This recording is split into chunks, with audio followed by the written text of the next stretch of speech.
I used to think that the cruelest thing someone could do on your birthday was forget it. I was wrong. There are far more deliberate ways to break someone's heart. My name is Rachel Morgan, and I turned 28 the day my parents threw me a birthday party that felt more like a funeral, with me as the deceased and everyone else pretending they hadn't come to bury me alive. It started with the dress. A soft blue wrap dress I'd saved for something special.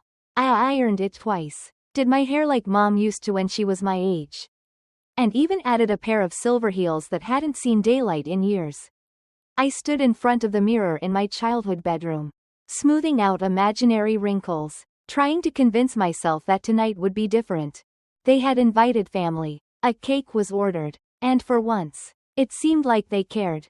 I wanted to believe it so badly, like a child still hoping for magic long after learning the tricks behind it.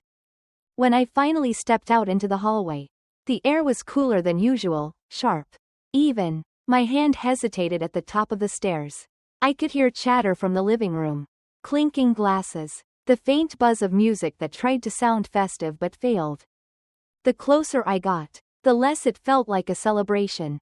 The room was filled with familiar faces, some I hadn't seen since high school reunions or awkward Thanksgiving dinners. They smiled when they saw me, but it was the kind of smile people wear at funerals, tight-lipped, polite, uncomfortable. My mother didn't look up from the buffet table she was decorating with surgical precision. My father was already holding a whiskey glass and laughing at something that didn't sound like a joke. I cleared my throat softly and waved. No one said, "Happy birthday." Not a single person. Instead, the small talk resumed. Conversations about gas prices and neighborhood gossip. Forced chuckles. Clinks of glass that sounded just a little too sharp. I slid into the only empty chair I could find and stared at the untouched cake in the corner. It had pink and white frosting. And in the center, written in cursive, was my name. But even that looked like it had been ordered by someone who wasn't sure how to spell it. I tried not to let the sadness settle in. I smiled. I nodded. I played the part. Until Dad stood up. He raised his glass, grinning like he had just closed $1 million deal. "Everyone, if I could just have your attention," he slurred, though he was only on his second pour. "We have something special for our birthday girl." The room quieted. My mother walked toward me holding something behind her back. A crown? A tiara? I prayed it was something lighthearted. Even silly. I would have accepted a glittery princess hat at that point. But when she placed it on my head, I felt the shift in the air. I reached up to adjust it and felt the stiff paper. Then I saw the words. "Just a burden." The room erupted in laughter. Not all at once. A few chuckles. Then louder, bolder, like people had been holding their breath, waiting for permission to mock me. I looked at my mom. She wouldn't meet my eyes. I looked at my dad. He raised his glass again and said, "You've been living here too long, Rach. Time to grow up." The laughter died slowly. That's when I took the hat off. My hands didn't shake. My voice didn't tremble. But something inside me cracked. Something that had been holding me together since I was a teenager pretending to be fine. "You could have just asked me to leave," I said. My father scoffed. "Don't be so dramatic. We've supported you for years. You should be grateful." I smiled. The kind of smile that only shows up when pain has been boiling quietly for too long. "Supported me?" I asked. Mom crossed her arms. "You're 28. It's time to live your own life. And you thought this was the way to tell me?" I looked around the room. No one spoke. Not Aunt Marla, who used to sneak me cookies under the table. Not Uncle Nate, who once promised to walk me down the aisle if Dad refused. Not even Ben, my cousin and childhood best friend, who had once sworn we'd escape this family together. Everyone stared at the floor, or their drinks, or the cake. Everyone except Ethan. He stood near the door, eyes locked on mine, fists clenched at his sides. His gaze wasn't pity, it was fury. Not the explosive kind, but the quiet, righteous anger of someone who had seen the truth long before you were ready to face it. I nodded at him. Then I stood up. And I walked away. No words. No tears. Just silence. The staircase groaned beneath my heels as I ascended. Each step marking the end of an era I hadn't realized was still clinging to me.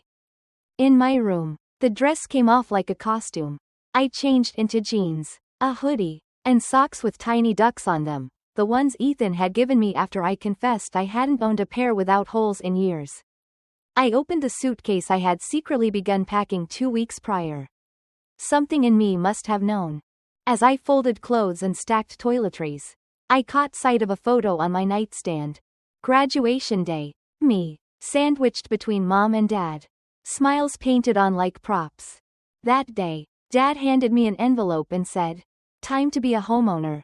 Inside were mortgage papers. They had bought a house in my name without asking me. Told me it was a gift. It was an anchor. And I sank. My entire first salary vanished into the mortgage.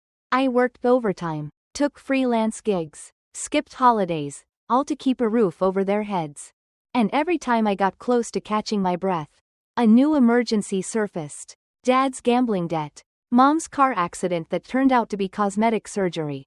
A mysterious medical bill. Another investment opportunity. Every time I questioned it, they guilted me into silence. "We sacrificed everything for you. Real family doesn't keep score." But they always kept score. Only, the debt was emotional, and I was the one being charged interest. A soft knock interrupted my thoughts. "Rachel?" Ethan's voice. I opened the door. He stepped inside, took one look at the suitcase, and nodded. "Need help packing?" he asked. I shook my head. "Almost done. There's still one more thing I need to do." I walked back to my desk and opened my laptop. Pulled up the mortgage account. Paused. Hovering over the auto payment toggle felt heavier than it should have. But I clicked it. Disabled. Just like that, the foundation of their world, my money, was gone. I transferred the remaining funds from our shared account into my personal savings. Then I closed the laptop. "Come stay with me," Ethan said softly. "You don't have to decide anything now. Just, give yourself space." I nodded. "There's nothing left for me here." He picked up my suitcase. We walked out together. Down the stairs. Through the ghost of the party. Past my father, now passed out with an empty glass in hand. Past my mother, who didn't even look up. At the door, I turned back one last time. The house looked smaller than I remembered. Sadder. Memories flickered through my mind like a silent slideshow. Birthdays, bike rides, pancake breakfasts. And then, lies, guilt, exhaustion. I whispered a word they'd never expect to hear from me. Goodbye. And I stepped into the night. The night air was sharper than I expected. I didn't cry as I stepped outside. I didn't shiver, even though I had no coat. The only thing I felt was a strange weightlessness, like my soul had just been evicted from its own home and wasn't sure where to land. Ethan placed my suitcase into the trunk of his car without a word. When I slid into the passenger seat, he turned the key but didn't drive. For a moment, we just sat there in silence, watching the porch light flicker on and off like even the house wasn't sure whether it should keep pretending. "You don't have to talk," he finally said. But I did. Because silence was the language I had been forced to speak for too long. "They never wanted a daughter," I murmured. "They wanted an investment, a backup plan." Ethan didn't interrupt. "They used to say I was the smart one," I continued, "but now I think what they meant was I was the most useful. I followed the rules. I got the grades. I didn't talk back. I didn't get pregnant at 17 like my cousin Emily. I didn't drop out like Ben. I made them look good. And they repaid you by draining you," Ethan said quietly. I let out a bitter laugh. "They drained me dry." The next morning, I woke up in Ethan's guest room. Sunlight pooling on the hardwood floors like spilled hope. I expected to feel panic, regret, something sharp and overwhelming. But instead, there was stillness. The kind you feel after a storm flattens everything. Downstairs, the smell of coffee pulled me toward the kitchen. Ethan was already there. 2 mugs waiting. "One for courage," he said, handing me a cup. "One for clarity." I took both. We sat at the tiny table in his breakfast nook. The one with the slightly crooked leg and the ivy plant that never seemed to grow. It felt more like home than the house I'd lived in for 28 years. "What happens now?" he asked. "I don't know," I said honestly. "I don't have a plan. Just a mess." He nodded like he'd expected that answer. You're allowed to be messy. Rachel, you've spent years cleaning up after other people's chaos. You deserve your own. That made me smile. But the peace didn't last long. By noon, my phone lit up like a slot machine on steroids. Missed calls, voicemails, text after text. First it was mom, then dad, then aunts, uncles, cousins, most of whom hadn't spoken to me in years except to ask for favors. I ignored them at first. I just couldn't do it. Not yet. But then came the message that made my stomach twist. Aunt Marla, the mortgage payment didn't go through. Your dad's losing it. Your mom's locked herself in the bathroom. Call them, now. That guilt, that razor-sharp, perfectly engineered guilt, came crawling back like it had just been waiting under my skin. I stared at the screen, my hand trembling. They were unraveling. Because I had removed the one thread holding everything together, me.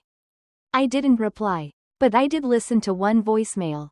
My mother's voice, quivering and theatrical. Sweetheart, this is all just a big misunderstanding. You're not a burden. That hat was just a joke. Please call us. Your father's not well. We can fix this. And then, not 2 minutes later, a message from my father. If you think you're going to punish us, think again. You think you're the only one hurting? You're going to regret this. Rachel, family doesn't turn its back. No apology. Just threats. Just like always. Ethan watched me from across the room. He didn't pressure me. He didn't ask questions. But his presence grounded me. They don't miss me. I whispered. They miss my money. He nodded once. Slowly. You've known that for a while. Haven't you? I had. But hearing it out loud felt like ripping off a bandage I'd worn for years. By nightfall, my phone was still buzzing. I turned it off. Instead, I opened my laptop and did something I should have done a long time ago. I opened a folder labeled, Proof. Inside were scans, PDFs, bank statements, screenshots, everything I'd kept. Quietly, methodically, without even realizing why. Mortgage records, transfer receipts, loan agreements my father had begged me to sign under his name. Credit card payments I'd made for accounts I never owned. Even the $9 I had wired for mom's emergency surgery, the one she posted about later on Facebook with the hashtag #GlowUpQueen. Ethan looked over my shoulder. This is more than enough. He said, you could press charges. I don't want revenge. I said quietly, I want the truth to be louder than their lies. He nodded again. Then let's write it. We spent the next 2 days building a timeline. 5 years of financial abuse. Laid out month by month. Every dollar, every excuse, every manipulated moment. Then I wrote the message. To my extended family. I know many of you have heard parts of a story. I want to share the full one, calmly, clearly, without drama. For the past 5 years, I have supported my parents financially. I paid their mortgage, cleared gambling debts, and covered medical expenses, some of which were fabricated. On my 28th birthday, they labeled me a burden in front of friends and relatives. That was the moment I chose to leave. This is not about shame. This is about boundaries. Attached are financial documents. I ask for privacy and respect moving forward. Rachel. I hit send. And for the first time in a long time, I felt clean. The responses came in like a tide. Some angry, some shocked, but many apologetic. I had no idea. Your dad said you were freeloading. I'm so sorry I didn't stand up for you. Even Aunt Marla wrote. Your father is furious. But the others saw your documents. We believe you. We really do. Then came the update that knocked the air out of me. Their house is for sale. The bank is involved. George lost his job. Susan started working at the diner. They're falling apart. I sat with that message for a long time. Not happy. Not gloating. Just still. They were finally living the life they forced on me for years. Not because I wanted them to suffer, but because they finally had to carry their own weight. That night, as Ethan handed me a cup of tea and sat beside me in silence, I realized something. This wasn't the end of a chapter. It was the beginning of one I had written myself. No ghosts. No debts. No more being the one holding everything together while falling apart inside. Just me. Free. Finally days passed. Not many, but enough for the silence to settle. Enough to start feeling the strange peace of not checking my phone with dread. Of waking up without guilt clawing at my throat. Of having coffee that didn't taste like shame. Ethan had gone back to work. I stayed behind at his apartment during the day, reading, walking, sometimes just lying on the couch listening to the clock tick. The world didn't collapse. My world didn't collapse. And that, in itself, felt revolutionary. Then, one Wednesday afternoon, a small envelope arrived at the front desk of Ethan's building. The doorman, who had started recognizing me by now, handed it over gently, as if he could sense there was something heavier inside than just paper. The handwriting on the front was unmistakable.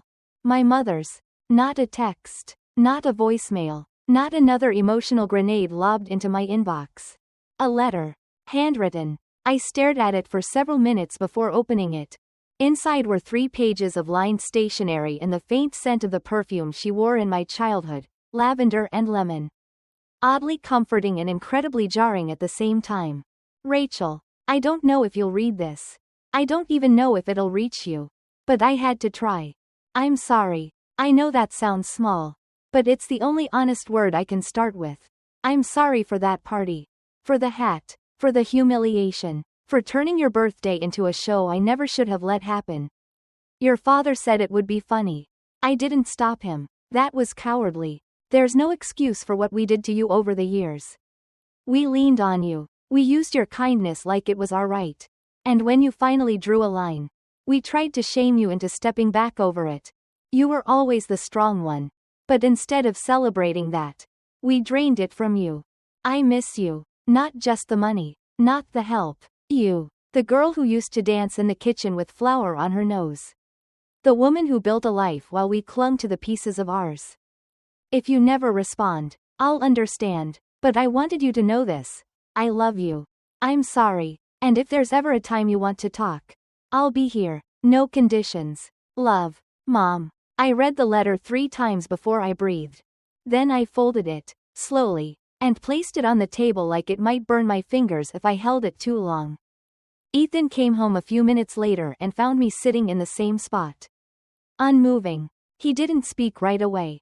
He saw the envelope. He saw my expression. And then he said, gently, you don't have to tell me what it says. But I did. So I did. I read it out loud. And when I finished, he nodded. It sounds sincere, he said, but sincerity doesn't erase damage. I looked at him, needing him to say it, not because I needed permission, but because I needed the reminder. I'm not heartless for not replying. Right? No, he said. You're protecting the peace you fought to find. That's not cruelty. That's wisdom. The next few days were blurry. The letter sat on the kitchen counter like an unopened box of matches, small. Seemingly harmless, but capable of starting something I might not be ready to put out. I didn't write back. I didn't call. But I also didn't hate her. That surprised me more than anything. I didn't feel the sharp burn of betrayal anymore. Just something softer. Something sadder. I wanted her to grow. I just didn't want to be the soil she grew from anymore. The real turning point came on a Friday afternoon. Ethan asked me to go for a walk. He didn't say where. We just ended up in a quiet park near the river. Beneath old trees that let the sunlight filter in gently. At one point, he guided me to a wooden bench by the water and sat down beside me. I've been thinking about something, he said, reaching into his coat pocket. Okay, I said, unsure. And then he did something I didn't expect. He knelt. Not in a grand, dramatic way. Not with a speech or a violin playing in the background. Just quietly, steadily. From his pocket, he pulled out a ring. Simple, elegant, a small sapphire in the center. Set in a silver band. Just like the ones I had pointed out months ago without realizing he'd remembered. Rachel Morgan, he said, looking up at me, his voice steady despite the rush of wind that suddenly swept between us. Since you came into my life, I've seen what strength really looks like. Not loud, not angry, just resilient, graceful, unbreakable. My heart stopped. He continued, I don't want to fix you. I don't want to rescue you. I just want to stand beside you. Whatever comes next. Will you marry me? I couldn't speak. Tears pooled in my eyes. Not because I needed someone to save me, but because I had finally saved myself, and someone had seen that. And still loved me. Yes. I whispered. Yes. We didn't rush anything after that. There was no Instagram announcement. No champagne. Just two people walking home holding hands. Like we had been quietly waiting for this chapter to begin all along. And for the first time in years, I felt like the future belonged to me. Not borrowed, not conditional, not rented in exchange for silence and obedience. Mine. But the story didn't end there. Because healing, as I was learning, doesn't have a finish line. 2 weeks later, a message from Aunt Marla arrived. She didn't ask me to come back. She didn't guilt trip me. She just wrote, "They're different, or at least trying. Your mom started working at the florist downtown. Your dad hasn't been to a casino in a month. It's not perfect, but they're quieter, smaller, like maybe they're seeing themselves for the first time." I didn't reply, but I didn't delete the message either. I just let it sit there. Like a seed. Sometimes love is a door. Other times, it's a boundary. And sometimes, rarely, it's the strength to walk away and build something better with someone who hands you peace. Not pain. That's what Ethan gave me. And that's what I finally gave myself just when I thought it was over, when I started breathing differently. Walking lighter. Even sleeping with both eyes closed, something slid under the door that reminded me. Some people don't let go when you walk away. They chase you with paper. It was a Thursday afternoon when I came back from the grocery store. Ethan was still at the firm. And I had just set the bag of apples on the counter when I noticed the envelope. Cream-colored, thick, formal, the kind that smells like stress and legal jargon. It was addressed to me. No return label. My full name typed cleanly on the front, Rachel Ann Morgan. I knew before I opened it. The dread came first, slow and thick like cold honey, and then rage. Inside were 4 pages. Legal notice. Filed by my father. Alleging financial misconduct. Claiming elder abuse. Neglect. Defamation. It read like a horror story dressed in legalese. Twisted facts. Manipulated numbers. A version of the past rewritten with him as the helpless victim and me as the calculating villain who had cut off support and left 2 aging parents in financial ruin. There it was again. That word. Support. A lie they had been feeding me for years. When Ethan got home, he read the letter in one sitting. His jaw tensed. His fingers twitched at the corners. But his voice? Calm. Almost surgical. "This is strategic," he said. "Not emotional. They're using the legal system to force your hand. They want me to back down." He nodded. "And they think you'll cave to protect your image." I looked down at the documents. I wasn't sure if I wanted to scream, cry, or laugh. I spent 5 years bailing them out. And now they're accusing me of abuse? "They're afraid," Ethan said simply. "They lost control over you. This is how they try to take it back." For the first time, I felt the fire not of defense, but of resolve. I wasn't going to run this time. The next day, Ethan and I sat across from his senior litigation partner in a quiet conference room filled with mahogany and silence. Her name was Dana Wallace. She listened with razor-sharp attention as I laid out everything. Receipts, transfers, statements, screenshots, even the text messages from Mom asking for just a small favor, followed by banking details. Dana didn't blink once. When I finished, she said simply, "You have them, cold. If this goes to court, they'll fold fast, or they'll burn trying to lie under oath." Ethan squeezed my hand. "We're not doing this to fight," he reminded me. "We're doing it to protect your future." So I signed the counterclaim. No threats. No rage. Just truth. Facts. Boundaries. And the silent promise that this time, I wouldn't be silent. The reaction came fast. Not in person, of course. They were never confrontational in the traditional sense. Their favorite battlefield was guilt. The first call was from Mom. Her voice was cracked and rehearsed. "Rachel, please. You're tearing this family apart. We didn't mean to hurt you. Your father, he's not himself. He's scared. Don't do this, please." I didn't answer. The second was a voicemail from Dad. You think you've won? Blood doesn't get erased with paperwork.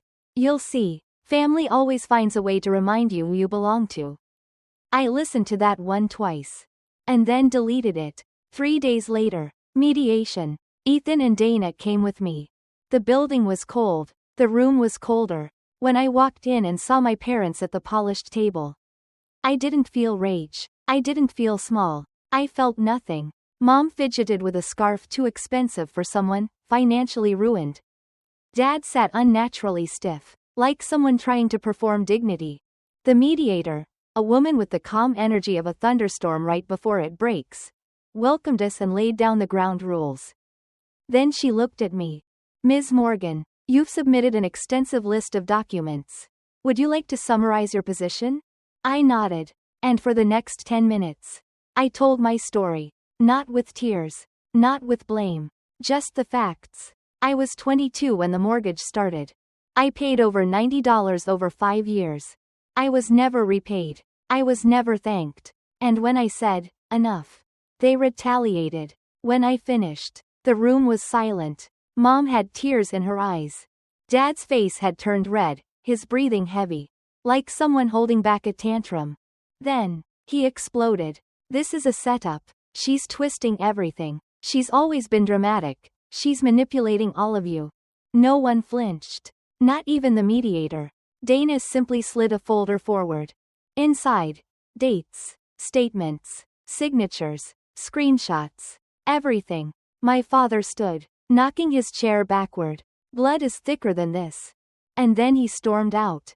My mother stayed behind, sobbing into a napkin like a scene from a play no one believed anymore.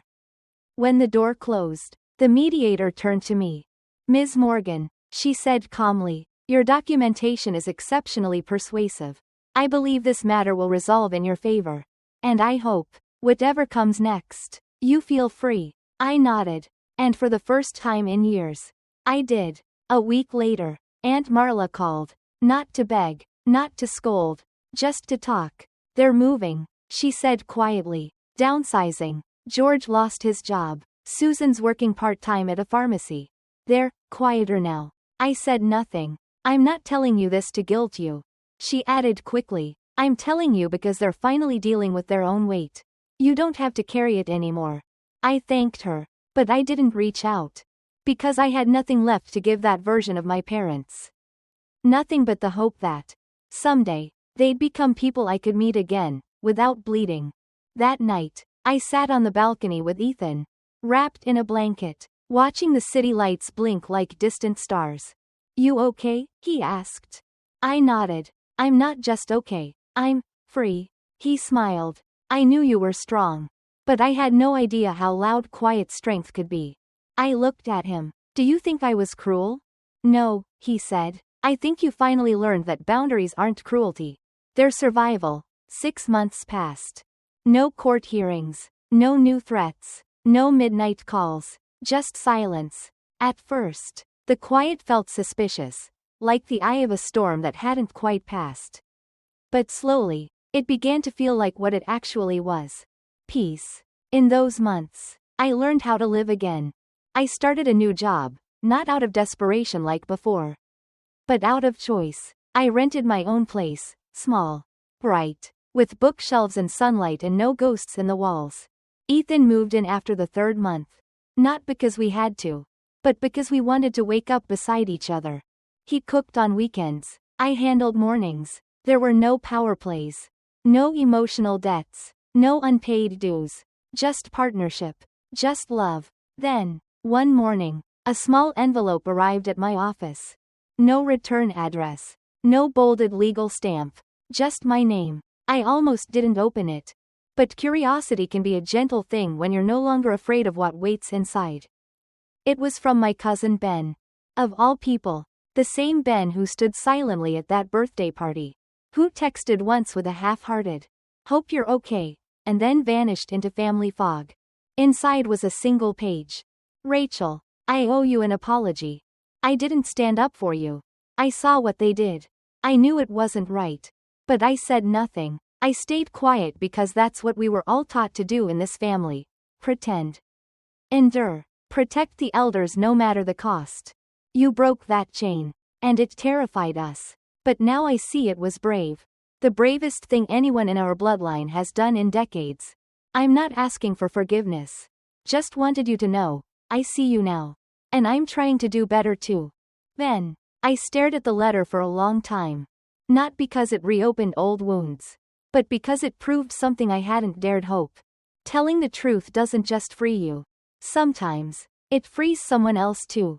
Weeks passed. And then came the wedding. Not a grand affair. No castle. No strings quartet. No long guest list full of obligation. Just 20 people we trusted. People who had seen us grow. Not shrink. I wore a simple off-white dress. With a pearl comb in my hair. Ethan wore a dark gray suit. The same one he had worn the day he stood beside me in court and held my hand like it was sacred. We exchanged vows beneath a willow tree in a public garden. Not because it was trendy. But because that tree reminded me of resilience. Its branches bent in every storm but never broke. He went first. I don't vow to save you. I vow to walk beside you. To protect your peace. Not demand it. To honor your truth, even when it's uncomfortable. To never mistake your strength for silence. And then it was my turn. I spent years being told that love meant sacrifice. That silence meant loyalty. That family meant debt. But now I know. Real love doesn't ask you to disappear. It celebrates when you become more of yourself. That's what you've given me, Ethan, and I promise to give it back, every day. We kissed. We danced. We ate carrot cake under string lights. No drama. No guilt. Just light. My mother never came. Neither did my father. They knew. Aunt Marla told them. She said they asked if they'd be invited. She told them, you already were, years ago. And you lost it. Maybe they felt sadness. Maybe they felt shame. Maybe they still felt nothing but entitlement. But I didn't feel bitter anymore. Because the woman who once needed their validation no longer existed. She grew out of the fire they threw her into. A month after the wedding, Ethan and I visited that same park, the one where he had first proposed. This time, I sat alone on the bench while he went to grab us coffee. A woman passed by with 2 kids chasing bubbles. An old man read a paperback on the opposite bench. Life was ordinary and gentle. And for a moment, I closed my eyes and just breathed. I wasn't waiting for the next blow. I wasn't performing. I wasn't surviving. I was living. Then I whispered, softly, to no one in particular, I am not a burden. And for the first time, I truly believed it.